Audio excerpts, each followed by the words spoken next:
The difference between background vocals and great background vocals. Next on Music Surgery with me, Dr. Bob. Hey you guys, quickly before we get started, please hit the subscribe button and ring the bell. And don't forget to check out the Doctor's Lounge, my store, and the links to some great samples below in the description of this video. So, are you singing background vocals that have meaning and purpose, or just singing the first few notes that come to mind that fit with the melody? And what are you doing with those parts? Where are you placing them in the mix? Are you creating moments with hooks in 3D space? Watch this.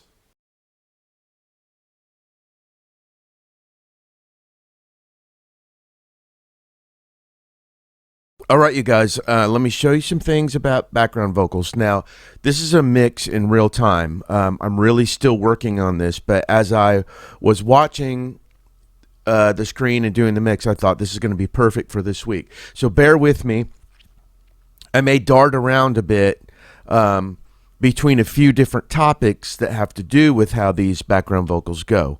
But I'll try not to be too flippant and make good sense. But this is going to be just, I'm shooting from the hip here, and let me show you some things and why and how and all that. So I'm going to play this and acclimate your ears to what's going on, and then we'll talk about it. Here we go. Very ELO, very Jeff Lynne, very Beatles, very Queen, all that stuff. These guys kind of pull from similar places, and that's what this one's like. Here we go.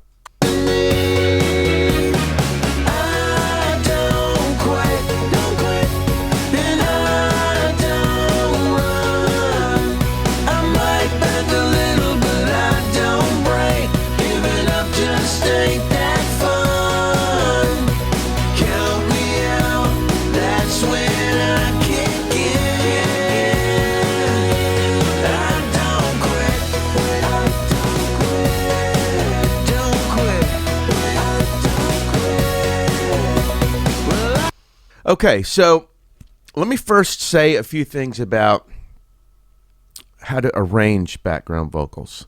And this is difficult because it's not it can be a technique, but a lot of it comes from the heart and the ear. So there's background vocals like that that you're harmonizing with the melody, such as this. Quit and I don't run. So that's a block of harmony to the melody, and each one of these groups here represents 4 different vocals of the same note. I've just bounced them and panned them hard left and hard right because there's so many tracks that I can bounce each note that I've sang 4 of the same to save real estate on the screen. So let me show you. This is the melody quadrupled. Here's the first harmony. I don't quit. Super high one. I don't. That one. Here's the second one.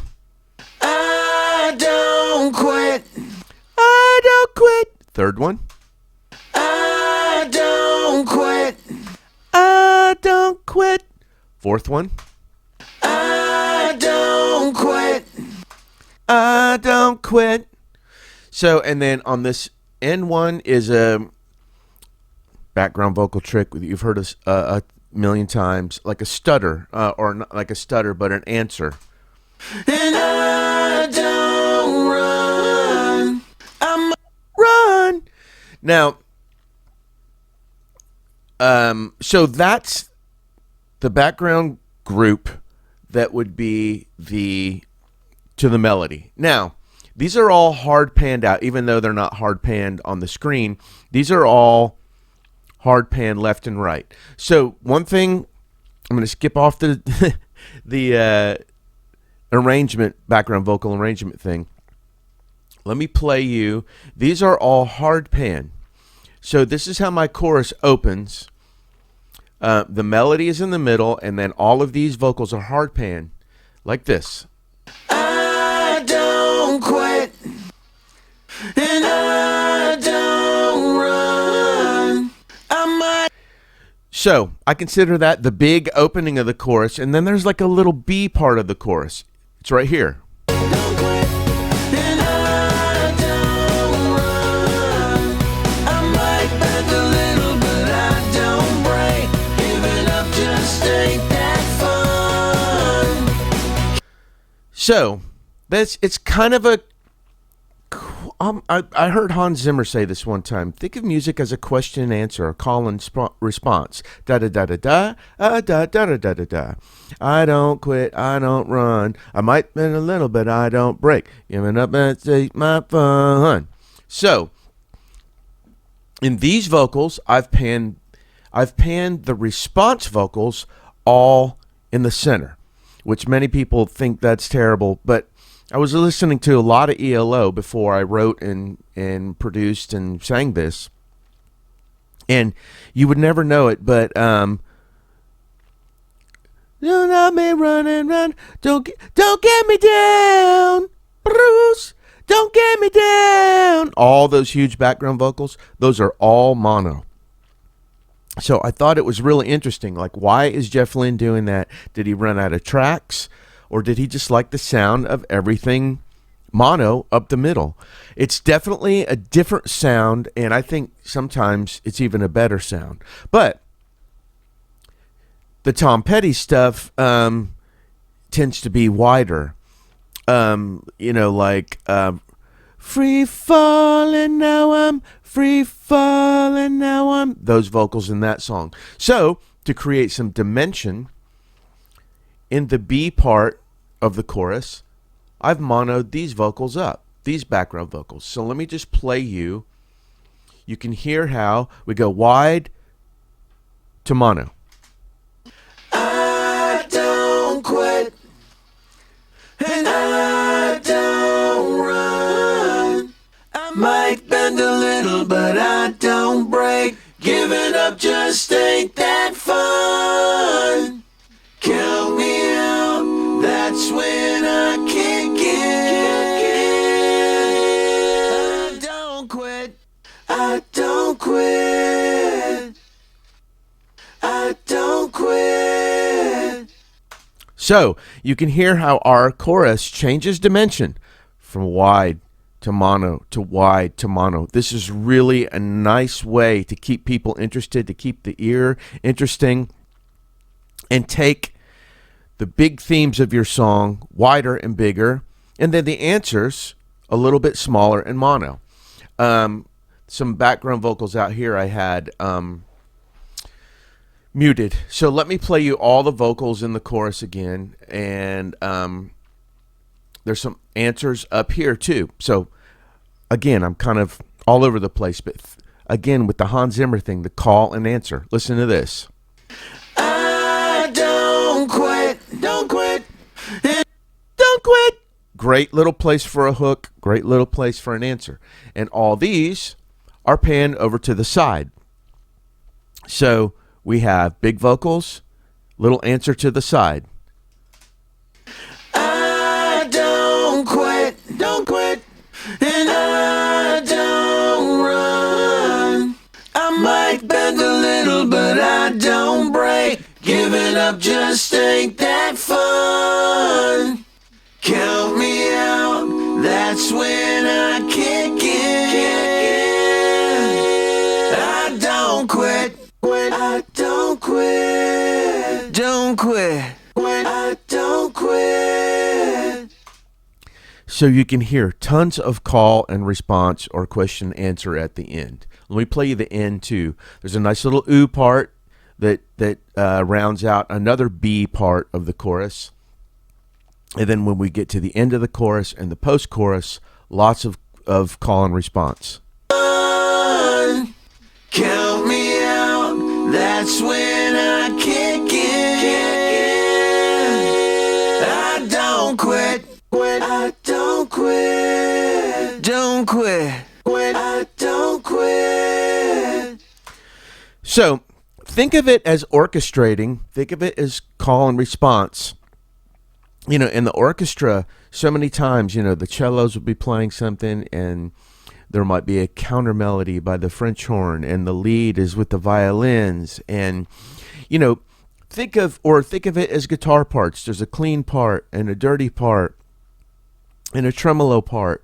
And anything that gets in your head as far as orchestration and call and response is a great way to look at background vocals. Now, obviously, like I've said earlier, there's great just your block harmonies that support the melody, but have some fun. Think of where there's holes. Think of where you can put something. Another thing here, let me show you the second verse where we have the melody here and 4 harmonies in certain spots. But look, all mono. Again, with the verse, I'm bringing things in a nice little group before we get wide in the chorus. So let me play you this. They're coming out, saying I ain't good enough, but I don't listen to all that stuff. They don't wanna see me make it, and follow my dream. Well, that ain't stopping me.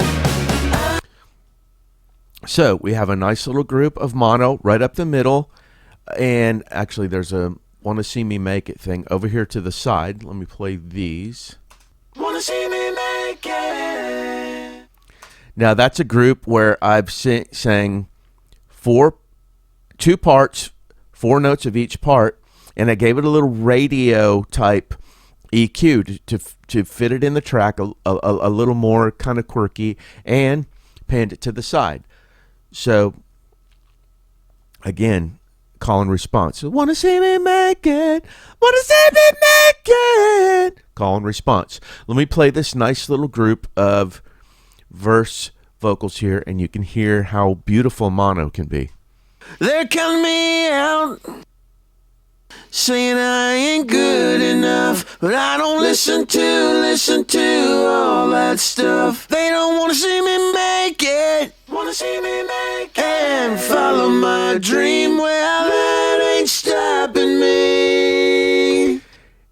That ain't stopping me. That ain't stopping me. Those harmonies there are a little wider. So we're going mono, and then we're getting bigger in the pre, and then our chorus changes dimensions. So these are background vocals with purpose, not just, oh, let me sing some harmonies in the chorus because that's what I'm supposed to do. Sometimes there are songs that only have room for that. But if you have a song that sounds fun, that's interesting, take 3, 4, 5, 6 hours and try to find some holes. Try to find some things that make it interesting. Try to find some hooks. The masters like Jeff Lynne and Mutt, man, they sit around and try stuff and fail and fail and fail, and then they're on to something and it changes the whole thing. I've always said 2 of the greatest finishing aspects of a song are background vocals with a purpose and percussion with a purpose. So think about your background vocals, think about how you arrange them, and also think about changing dimensions to make your song interesting and keep the listener engaged. Well, there you go. Orchestrate your background vocals and mix up some mono with stereo imagery. Keep things interesting and experiment with more notes than just thirds and fifths. This can take time, but it stretches both your ear and your mix palette to the next level. Thanks as always for watching. Give me some comment love and a thumbs up below, and hit me at drbobmusicsurgery@gmail.com if you want to say hello or you want me to work on your music. Take care of yourselves and each other, and I'll see you the next time the doctor's in.